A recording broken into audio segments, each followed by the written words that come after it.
Good evening, folks. Welcome to Lesson 3 of QSM 548, Project Management. Professor Seymour joining you again for tonight's lecture. And we're going to focus in on the planning process, the second piece of what we started last week in our lecture. But before I begin, are there any questions that folks had with respect to the reading or anything else that you wanted to raise before we begin the lecture or the presentation? Was there a mix-up with the DQ questions, having two different questions for the same Yeah. DQ 2-week one? Or Yes, there was. That was my fault. And however you answered it was acceptable to me. I didn't care which question you answered. It's a new feature of how to post those questions, and it works much better. And it was my mistake. And by the time it was discovered, you guys are well into your process. So folks that have already answered have navigated that successfully. That should not happen going forward. Thank you. All right. Anything else? Okay, so let's get started in on tonight's topic, the continuing discussion of the planning process.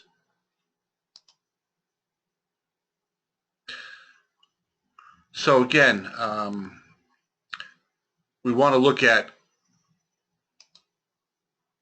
the knowledge areas which talk about integration management, scope management, how we manage our time. We talked about, cost management and the efforts to manage quality. And we want to focus in on the human resources communication. How do you manage risk or mitigate risk? And, also talking about how do you obtain what you need in procurement, and how do you manage the key stakeholders in your project. So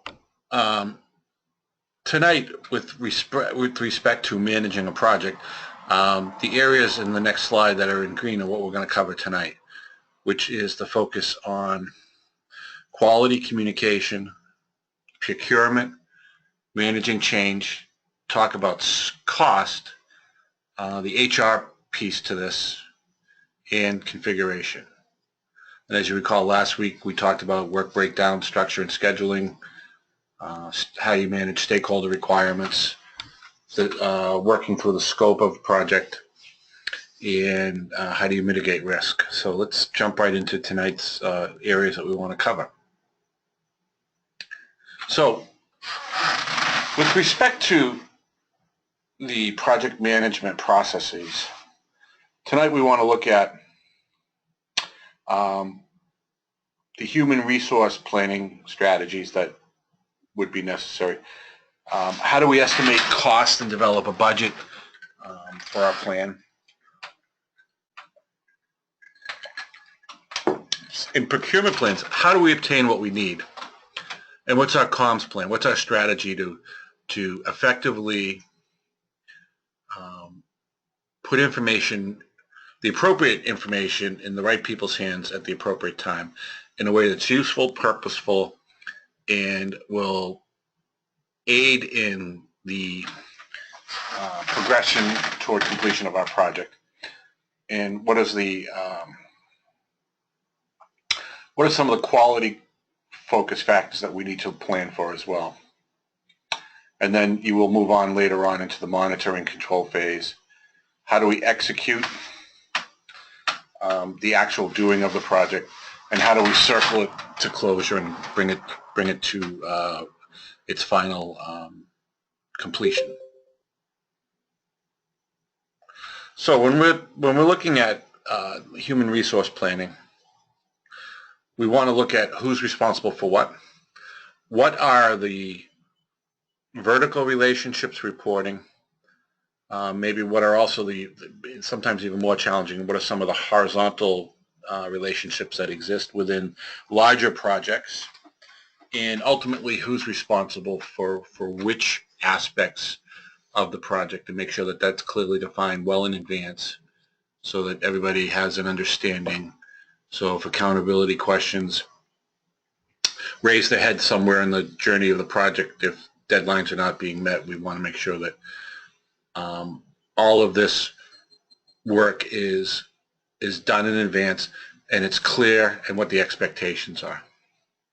So when we look at what the inputs are towards planning a human resource conversation, we want to look at that work breakdown structure. We want to look at what our resource list is against the calendar of due dates or expected dates, and what are the the various activities that are going to be required during the project. What are those resources that will be needed, and how do we manage that requirement?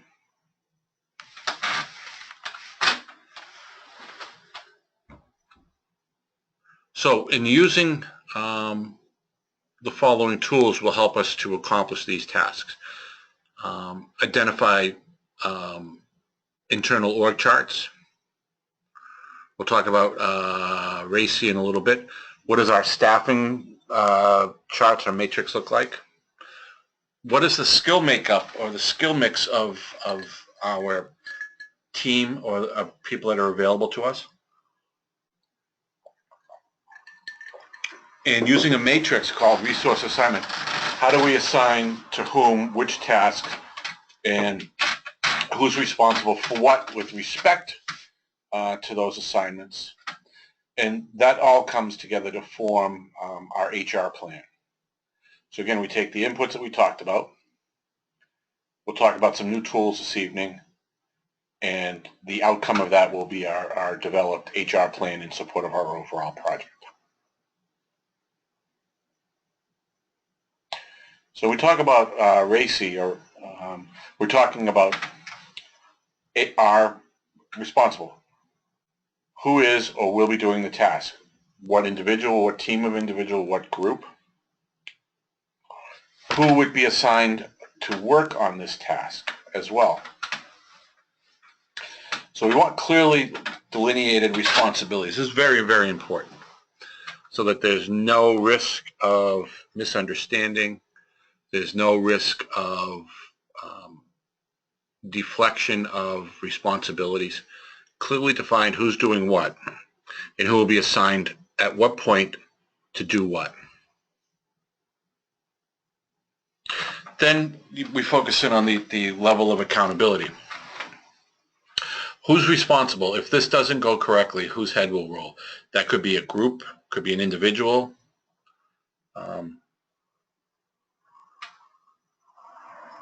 And who has a decision to make, who has the authority to make a decision? So again, the accountability piece has two pieces to it. Who may be in jeopardy if it's not successful, and who is the decision authority within that particular aspect of the project.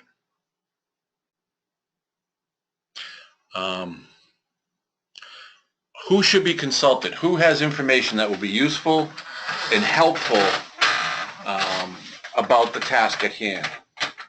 And have we identified the stakeholders, and have we consulted them yet? And then ultimately, the I stands for whose work depends on this task. And this needs to be done well in advance. This is not an afterthought. These folks need to be brought in early on. In many cases, a lot of projects that are unsuccessful, this particular audience is either overlooked or thought of as not of high value or importance, and are not updated about the project or kept abreast of its project, but are simply consulted at the conclusion of the project. And that can be very challenging. You want to avoid that at all costs. And this tool is used with developing governance structures, keeping an alignment with the charter and the stakeholders' expectations, and your executive or oversight committee members. as well. So when you identify who's responsible, who will be held accountable, who needs to be consulted, and how you're going to inform these key constituencies along the way. What's the briefing strategy going to be? And who's going to be part of that? Because obviously it's not the entire team that's briefing leadership or executives and the like, nor are we to overlook the folks that are in the food chain, so to speak, for the outcome of the project.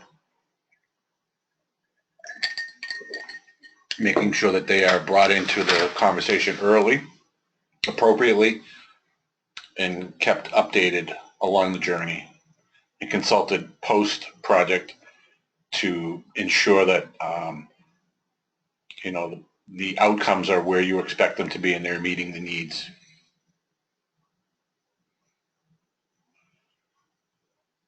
Any questions on RACI?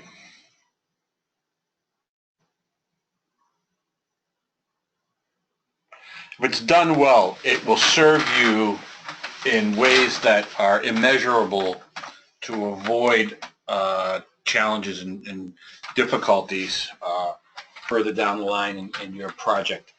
If this is done well, with attention to focusing in on these 4 key areas. All right, so let's talk about responsibility and who's assigned which particular tasks and what's their role with that task and what's their responsibility. And this is a matrix that helps you plan this out. And the inputs for this particular matrix would be your work breakdown structure and a list of team members by skill matrix would be appropriate here. So you can go through, as you can see, the various activities within the work breakdown structure. This is just a number sequence that they're using here, activity A, B, C, D, E, F, G, so forth and so on. And the team members and then other key stakeholders. So the team members would be yourself and others that are on the team. The stakeholders be your sponsor and other key folks that would be in that sponsor level or key stakeholders that you want to keep apprised. And then the key, these letters that are you see in the matrix stand for different things. The R is who's responsible. As we look back at the RACI document, who's responsible? The S is where support may be required. C, who must be consulted with respect to various tasks. Who must be notified?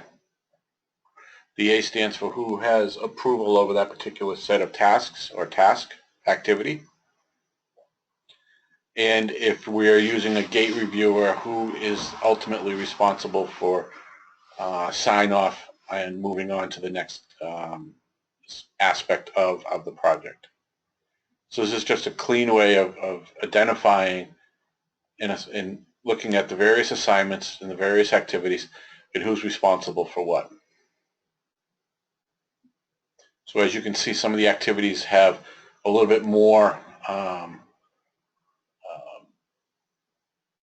level of involvement of various team members, and other areas may not.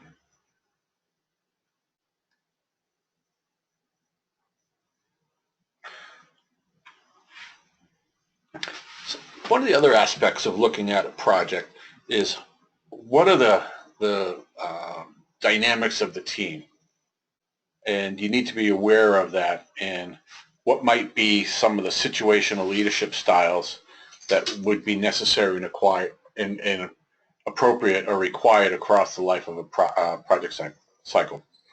So this first piece is the aspect of what we call team building. So the initial piece is forming your team, and then storming ideas to generate what the plan may look like or what the goals are in all of the efforts that will be required. Norming looks at where are we going to take this project, the actual performing of the tasks of the project, or the team, excuse me, and then the conclusion of the project and the team ending and adjourning and moving on. So as you can see, there's a timeline which is equivalent, equates to the project life cycle, which starts at initiating the project and moving through to the closing piece. So directly correlated to the team building pieces is the leadership styles that would be necessary at these various times of the project lifestyle. So when we're in the forming and storming area, the leadership styles would be more of a directing, coaching philosophy. As we move into the norming and performing, more of a facilitator role is appropriate. How to guide and help, and ultimately moving into a supporting role as a leadership. So when we're looking at that, we look at, again, forming, creating the team. When we're directing, we're providing specific, clear instructions, very tight supervision at this point. As we move beyond this team creation piece, we have, as we talked about, the storming piece, which has, you know, a little bit of energy and effort and chaos. Again, that's why it's requiring the directing and coaching piece. Again, closely supervising, and then soliciting input and offering rationale and examples. And then the norming, where things start to level off, also helps to guide via facilitating. You keep the team progress moving forward, but the leadership tends to delegate more of the day-to-day control.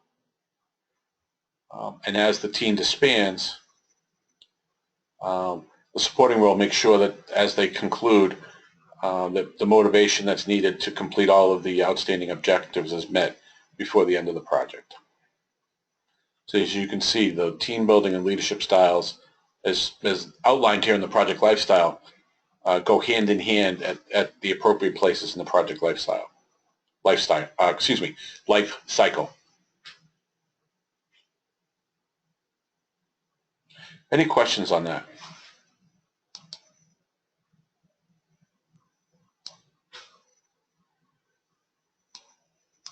Okay.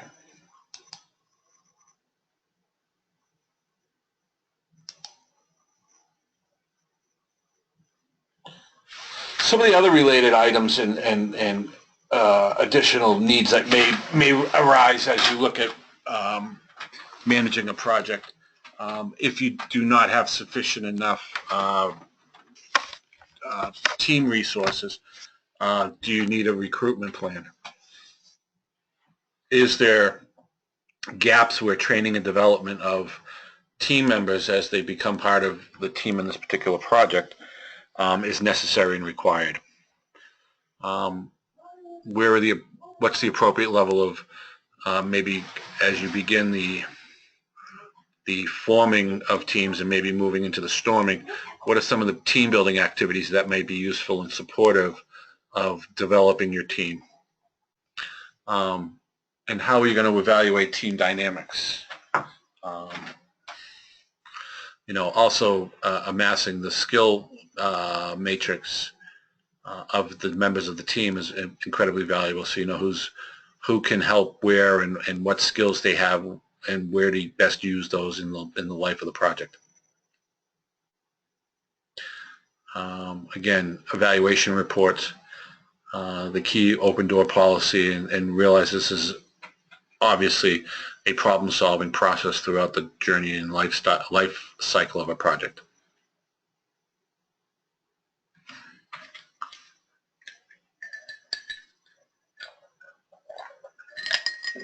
In developing a good communication plan, you want to make sure that you've identified who needs to be communicated to. So you have the who, what needs to be communicated, and that could vary over the life of the project. of the project's life cycle. How will it be done? The various methods, whether it's email, whether it's newsletter, whether it's any other forms of communication that are appropriate. To help manage what you're trying to do here is you're trying to manage the human component of a project, and that part of what we call change management, where some folks can tend to be very resistant to change, where others embrace it. Some folks also actually, even in some cases, fear change because they're uncertain of what the future may hold for them. So a good, solid communication strategy helps in this area. So the inputs to developing this plan are your stakeholder focus through that register, and what's your strategies to manage your stakeholders. The tools are, the communication requirement analysis. You can use the RACI communication models as well. And what technology will you use to communicate this out? And ultimately what this develops is a comms plan or an engagement plan to keep not only the project team focused on what they're about and where they're going, but ultimately any other constituencies, including your stakeholders and other folks that will be impacted by the outcome of the project.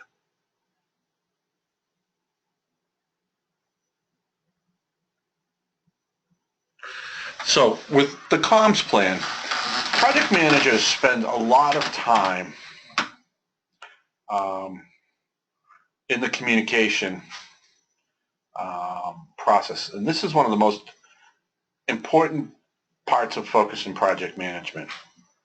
You need to manage your stakeholders' expectations, and that includes your executive sponsors, not only the team members that may be on your project, but other employees, your customers, and at every level, what are their information needs? What do they need to know? When do they need to know it? How best to communicate it to them? And are we going to provide the information in more than one mechanism or more than one media or more than one mode? And what are the key messages that you need to communicate? What are any identified issues that may come out that you need to communicate? And what's your strategies or approaches to dealing with these areas of the communication strategy and planning for your project? One good strategy for engagement strategies is a Harvard business professor, John Carter, and his principles of change. Very, very useful.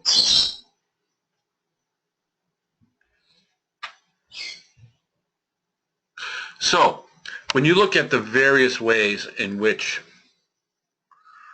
communication activities can be associated with the various stages of your project. So you have the initial focus with a kickoff meeting for all of the key people, releasing various news releases however appropriate, having your champion communicate broadly about the project, the value of the project, what the project hopes to accomplish, and how it's going to improve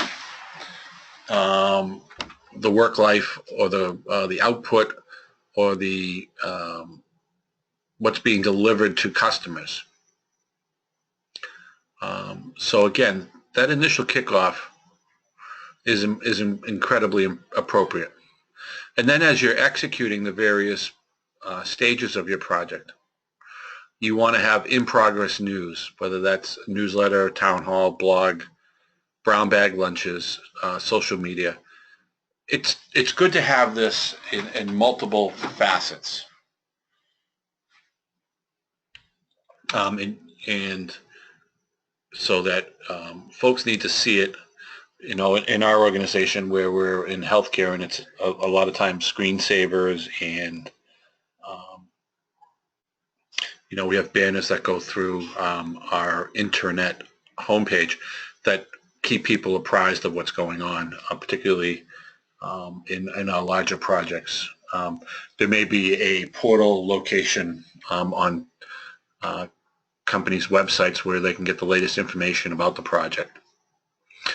The other piece to this is maintaining or having regular stakeholder engagement. In particular, in our case, we have regularly scheduled meetings with the key stakeholders. Most of those are happening either every week or every other week in the particular project that we're engaged in my facility. And as you continue to focus in on the executing, as you start to near the conclusion of the project, you need to have what are the activities as you bring the project to its closure stage or the winding down stage. And that talks about, how do we post results? What are the next steps beyond this project? And ultimately, how do we hardwire or institutionalize the aspects of the project, or the outcomes of the project, I guess is.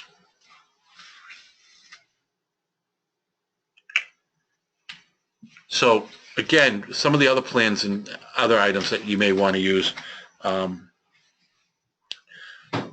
stakeholder report logs, various email lists and point of contact information. And find out what the stakeholders, how best they want to receive, how would they best like to receive the information. A lot of folks like face-to-face, some like email, most like a routine. I've very seldom been on a project where it's by exception. Most engaged sponsors and executive leaders and stakeholders want regularly or routinely scheduled opportunities to be updated. And again, the use of the various electronic media and things like that to help also promote your project.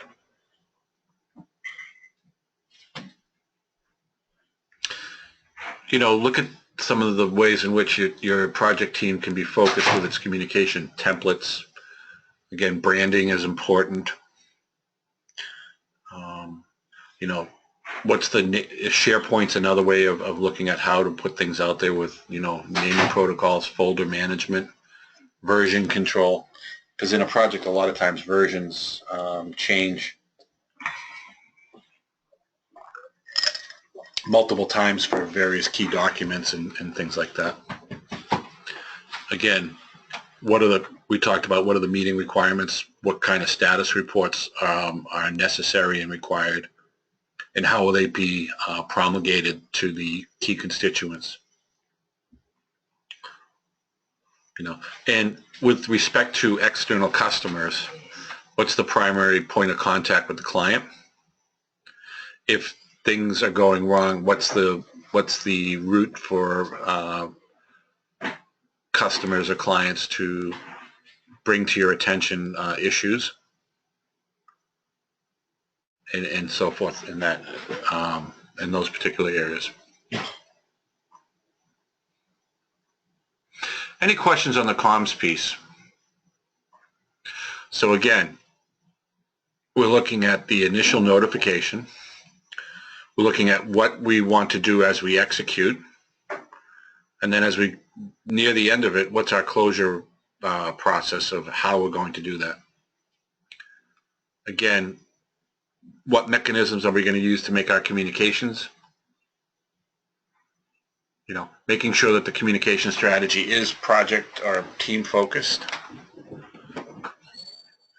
and all of these useful things.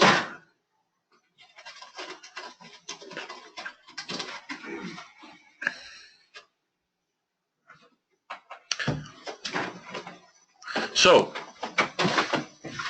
one of the other necessary pieces of project management is how do you go through the process of establishing a budget that's appropriate based on the needed funding requirements, and how are you going to track it? So some of the key inputs for budget creation are what are the various costs associated with activities,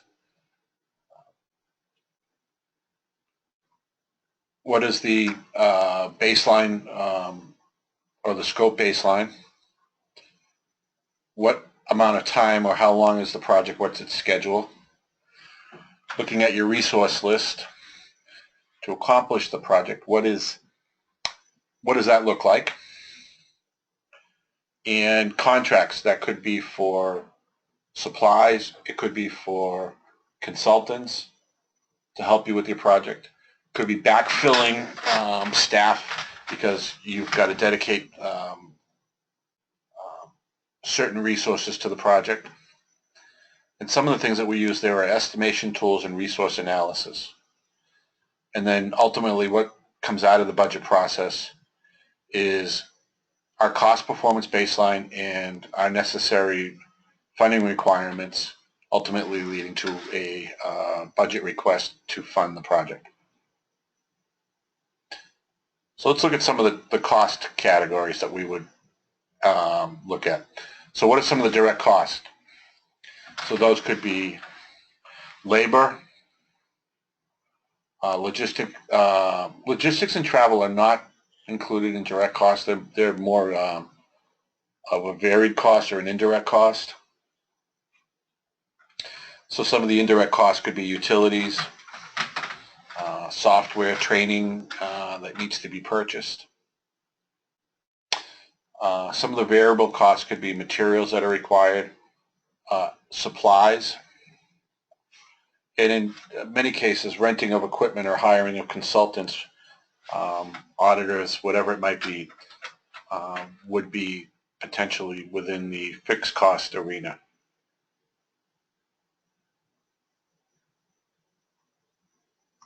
So what are some of the cost estimate tools that might serve us well? Looking at, again, historical based focus.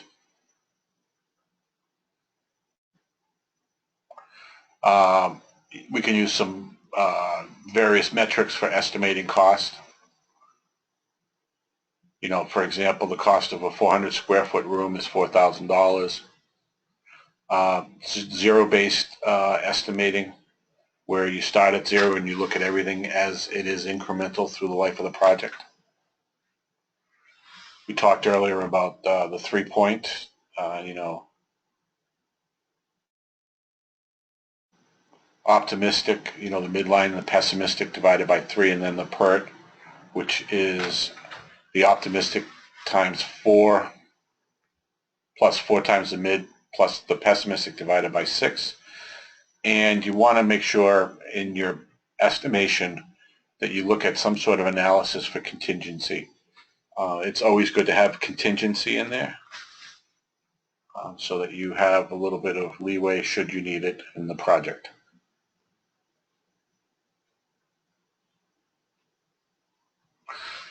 So with respect to procurement planning, this is handling necessarily maybe bidding on contracts for the project. You know, what contractors might we be needing or required, and have we interviewed them and gotten the best price to support a project, you know, as a primary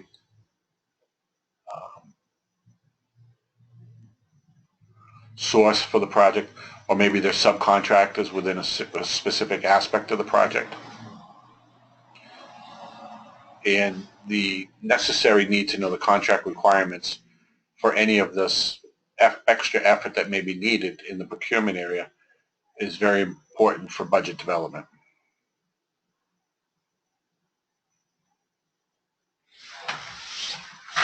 So there's several different types of, and these are just a few of the potential types of contracts that may be out there. There's the fixed price contract, where the buyer defines the scope of services and goods needed. The vendor establishes a price at the beginning and it won't change. And the buyer in this particular case with a fixed price contract has a minimum risk. Another one is the fixed price with an incentive fee. This has a cost escalation component, but there's also an incentive, a financial incentive, if certain performance parameters are being met. And within contracts that are greater than 1 year, you may have an economic adjustment or an inflation factor that would be in the language that would be for factors outside of the buyer or the control or the contractor.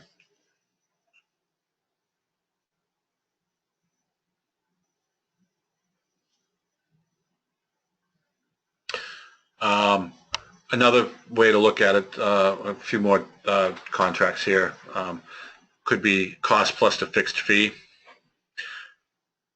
where the seller is reimbursed for all allowable costs. The buyer pays a particularly a fixed fee as a percentage of the initial cost. In this particular case, this is not advantageous to the buyer because they assume the risk for overruns.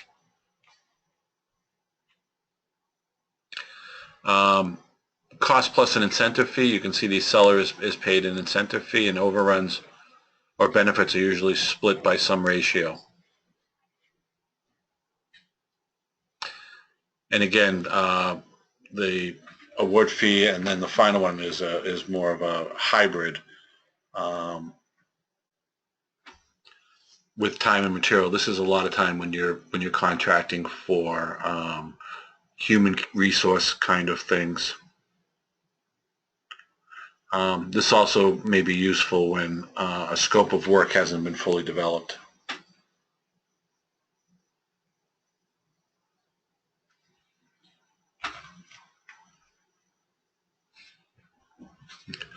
So as you begin to look at what is the quality planning, so when we start focusing in on the assurance of quality, how do we ensure quality is embedded in all the activities of the project? You know, for example, standard templates, processes, review, deliverables, mistake proofing. You know, again, all of this, templates are very useful in this place. And the focus is on how do we prevent problems.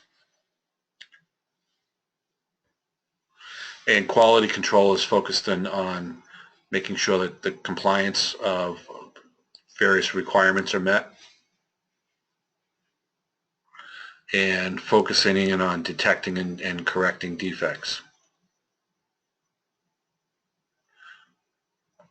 So a few of the tenets of TQM or quality management are, you know, the Deming model, which is a proactive approach. Zero defects, doing it right the first time. Duran uses satisfying customer needs in a fitness for use model. Kaizen or continuous improvement takes a proactive approach to process improvement. And the various other ones, Six Sigma striving for, you know, 99.997% error-free. ISO 9000, document what you do and do what you document. Ultimately, all of these things help define or move us in the direction of what the philosophies lead to principles. Define and satisfy customer needs. Be proactive, prevent rather than inspect. Again, be proactive rather than reactive. Validate your processes.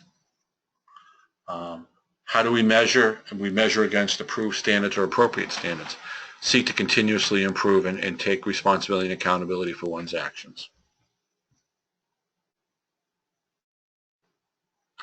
Any questions on any of the quality pieces of this? Okay. So let's look at some of the assignments that are due at this stage of the course.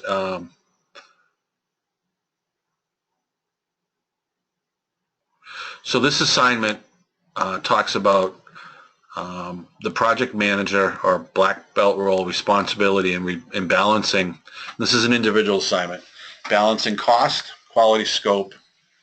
So in the scenario here, you're a team leader for a domain-based project that has a task to produce recommendations that will reduce defects for 3 production processes by half. The charter states that you can use 9 employees for your team, 3 from each site. So again, you have 3 sites or 3 production processes. You have a total of 9 employees who will work with you 1 day a week for 10 weeks. You're going to use a toll gate review or in-process review, and you have a review due 2 days hence with your senior leadership team.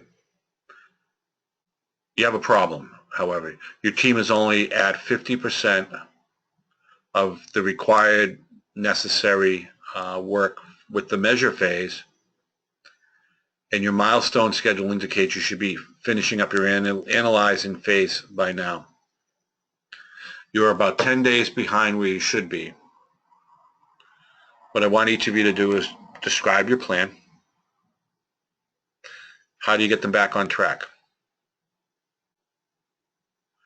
And how will you negotiate with your senior leader for changes in the charter? And the assignment is to write a 2 to 3 page paper. How are you going to get the team back on track? Consider the trade-offs of cost, hours of labor, scope plus time and quality.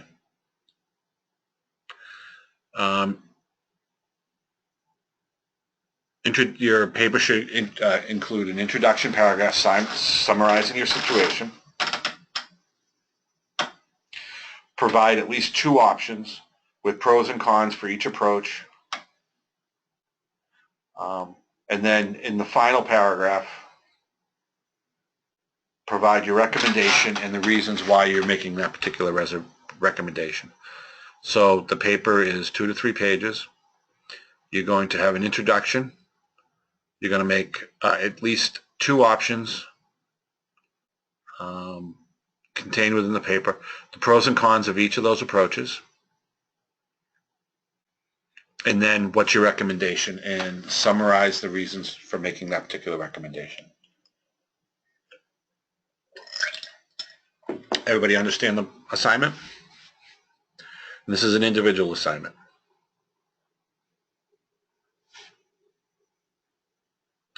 Okay.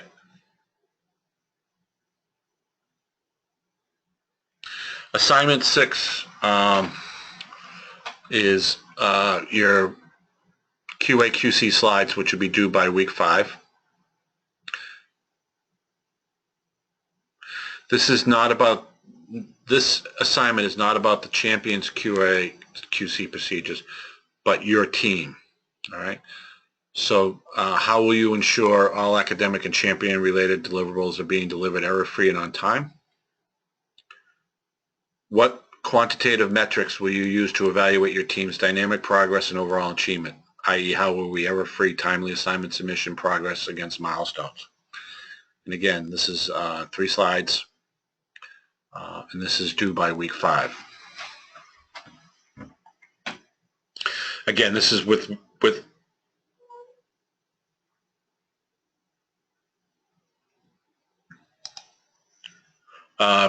let's see, the question was asked, APA format, yes.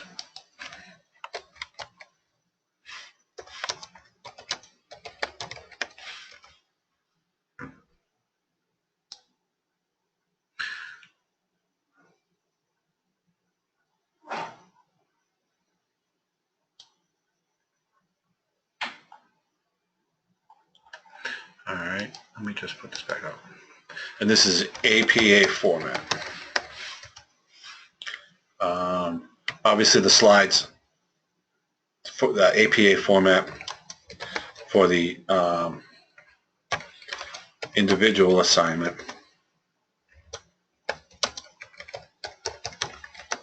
and PowerPoint for team assignment.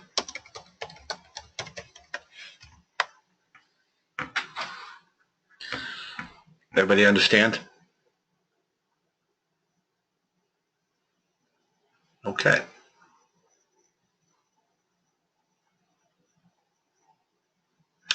All right. So I've accomplished or covered the slides that and the information I need to provide for you this evening in the second part of the planning stage. And I'm going to remain so we can talk about anything else that's of importance to you in your projects in reference to project management or the assignments that you're doing and so forth.